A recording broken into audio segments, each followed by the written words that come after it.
Hello everyone, welcome to Social and Salish. In this video, we are going to have a discussion on the DK Basu guidelines on the police atrocities. ये topic जनवरी 2024 में news में था क्योंकि supreme court ने कुछ फैसला सुनाया था with respect to the police atrocities in Gujarat.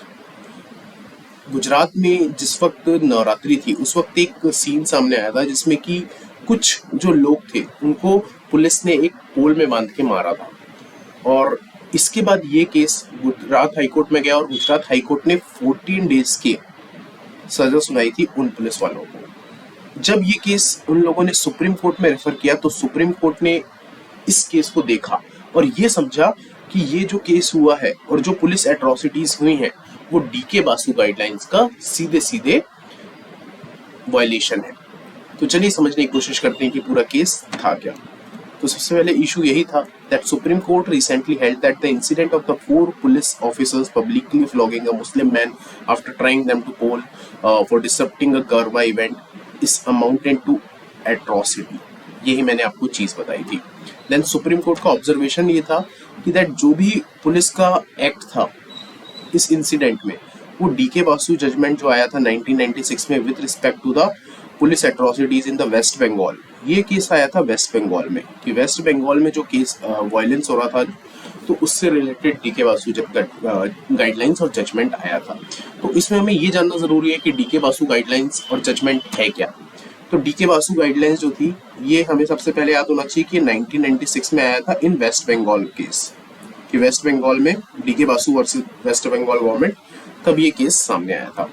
तो डीके बासु जजमेंट की बात करें तो सबसे पहले इसमें ये आ जाता है दैट जो भी पुलिस ऑफिसर है ड्यूटी में उसको अपने ड्रेस में उसका नाम लिखा होना चाहिए। नेम शुड बी मेंशन्ड कि जो भी पुलिस ऑफिसर है उसके बैचेस होने चाहिए, वो ड्रेस में होना चाहिए, उसके सारी जो डिटेल्स है वो गिवन होनी चाहिए। देन सेकंड कि जो भी अरेस्ट मेमो और इंस्पेक्शन मेमो है आप ऐसे ही कहीं भी किसी घर में जाके चेकिंग नहीं कर सकते। You should produce arrest memo or inspection memo while arresting someone or inspecting someone's house। Third one, details of arrest and detention कि आपको ये सीधे सीधे बताना है कि क्यों हम आपको अरेस्ट कर रहे हैं और क्यों डिटेन कर रहे हैं। आप लोगों ने अक्सर सुना होगा प्रिवेंटिव डिटेंशन। तो प्रिवेंटिव डिटेंशन जो होता है उसमें ये बताना जरूरी है कि आपको क्यों हम डिटेंट कर रहे हैं, कि किस तरीके से आपसे खतरा हो सकता है। ओके, तो details of arrest and detention should be given and then maintaining a daily diary. ये अक्सर आपने सुना होगा कि डायरी मेंटेन करते हैं, उसमें सारे जो जिनको भी अरेस्ट किया जाता है या फिर जिनको डिटेन किया जाता है उनकी डिटेल्स होती है, तो पुलिस को ये चीज मेंटेन करके रखनी होती है। Then fifth one, medical examination. आपने अक्सर देखा होगा कि किसी को भी अरेस्ट किया जाता है तो टीवी में आता है ना कि उसको मेडिकल एग्जामिनेशन के लिए जाते हैं। जैसे कि प्रयागराज में एक केस आया था जिसमें कि एक जो बाहुबली नेता थे और एक जो जिनको अरेस्ट किया गया था उनको मेडिकल एग्जामिनेशन के दौरान उनकी डेथ हो गई। उनको जब लेके जा रहे थे तो बाहर गोली चल गई। तो मेडिकल एग्जामिनेशन बहुत जरूरी होता है ताकि पता चल सके कि उस वक्त उनकी मनोस्थिति कैसी थी।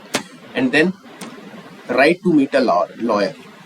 तो right to meet a lawyer it is a fundamental right कि जो भी गुनाहगार है उस या फिर जिसके जो भी अक्यूज्ड है उसको जरूरी है कि वो लॉयर से मिले और उससे लीगल एड ले। इससे रिलेटेड ये एक चीज है दैट इज आर्टिकल 39A जिसको कहा जाता है फ्री लीगल एड। ओके, जो कि 1987 में आया था लीगल सर्विस अथॉरिटी से। इसको भी हम लोग अभी डिस्कशन करेंगे क्योंकि जनवरी में ये भी न्यूज में था क्योंकि सुप्रीम कोर्ट में जो एक वकील है उनको इसका चेयरमैन नियुक्त किया गया है और इससे रिलेटेड कौन गाइडलाइंस बनाता है ये सारी चीजें हम उस लेक्चर में डिस्कशन करेंगे। तो right to meet a lawyer and then 8th one, informing the magistrate. 24 hours के अंदर जुडिशियल मजिस्ट्रेट में जिसको भी डिटेन किया गया है उसको प्रोड्यूस करना जरूरी है कि वहां उसको पेश किया जाए। उसके बाद जो जुडिशियल अथॉरिटी होती है वो उसके बाद के जो डिसीजन है वो ले सकती है।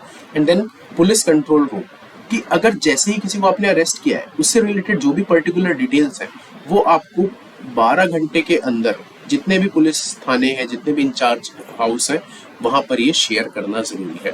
So this is all about the DK Basu guidelines. सबसे पहले हम लोगों ने क्या समझा कि डीके बासु गाइडलाइंस किसके लिए आई थी।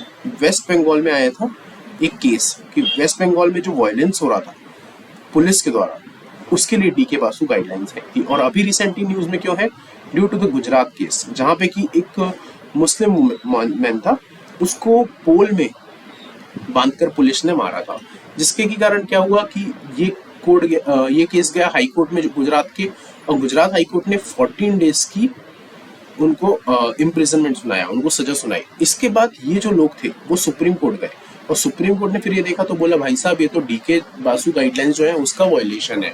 फिर डीके बासु गाइडलाइंस उन्होंने समझने की कोशिश की, तो डीके बासु गाइडलाइंस में 9 गाइडलाइंस हैं, just like details should be given, magistrate के सामने प्रोड्यूस करना जरूरी है, particulars to be share with the police control room, okay, and inspection memo, okay, और अरेस्ट मेमो, ये सारी चीजें हम लोगों ने डीके बासु गाइडलाइंस में समझी। So this is all about the DK Basu guidelines on the police atrocities. I hope you like this video. If you like this video, kindly give me a thumbs up.